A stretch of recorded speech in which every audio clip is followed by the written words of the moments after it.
సికింద్రాబాద్ వికసిత్ భారత్ లక్ష్యంగా అభివృద్ధి సంక్షేమం రెండు కళ్లుగా సాగుతున్న ప్రధాని నరేంద్ర మోదీ సుపరిపాలన 11 ఏళ్లు పూర్తయిన సందర్భంగా బీజేపీ రాష్ట్ర అధ్యక్షులు, కేంద్ర మంత్రి శ్రీ జి.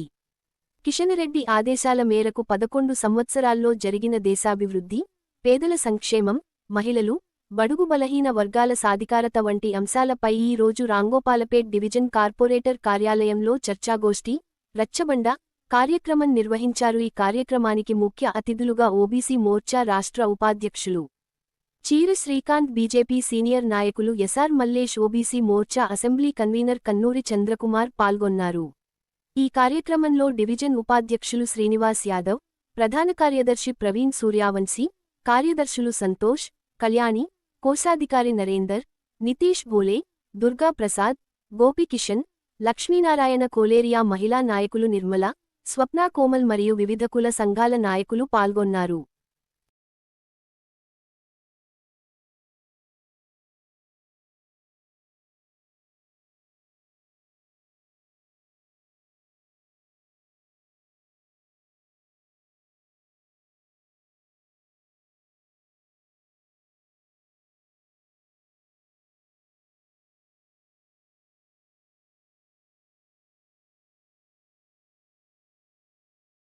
గత 11 సంవత్సరాల నుంచి ఈయన తీసుకొచ్చిన సంస్కరణలు కానీ, దేశ అభివృద్ధి కానీ, ఇవన్నీ కూడా మనం చాలా డెప్త్గా తెలుసుకొని ప్రజల మధ్యలోకి వెళ్ళేసి మాట్లాడాల్సిన అవసరం ఎంతైనా ఉంది.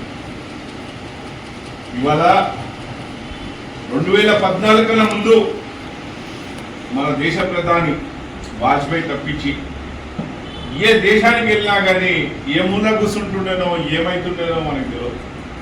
ఇలా మన దేశ ప్రధాని మన భారతదేశం నుంచి బయటికి వెళ్ళినప్పుడు 50% ప్రజలు వెయిట్ చేస్తున్నారు, ఈయన ఏం చేస్తుండు, ఏం సంగతి, ఏం కదా. దేశ ప్రధానులే కాకుండా ప్రతిపక్ష నాయకులు కూడా ఆయన ఎయిర్పోర్ట్కి వచ్చేసి ఆయన కలవాలని చెప్పేసి ఆయనని కలిసి ఆయనతో మాట్లాడాలని చూస్తున్నారు.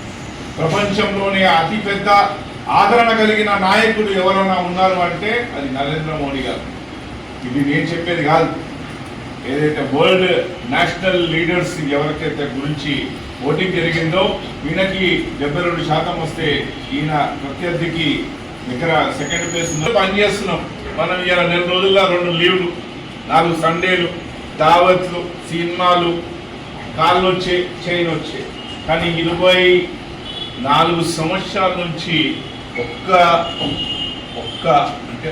లీవ్ కూడా తీసుకొని వ్యక్తి నరేంద్ర మోడీ గారు. ఆయనకి కుటుంబం ఉందా? ఆయన అన్నదమ్ములు ఏం చేస్తారు? ఒకరు పతంగులు అమ్ముకుంటారు, ఒకరు రేషన్ దుకాణంలో పనిచేస్తారు, ఇంకొక వ్యక్తి పెట్రోల్ బంక్లో పనిచేస్తారు. అదే మన దగ్గర ఒక నాయకుడు అయితే, ఢిల్లీ లీడర్ అయితే, సీఎం అయితే, మంత్రి అయితే 1000 కోట్ల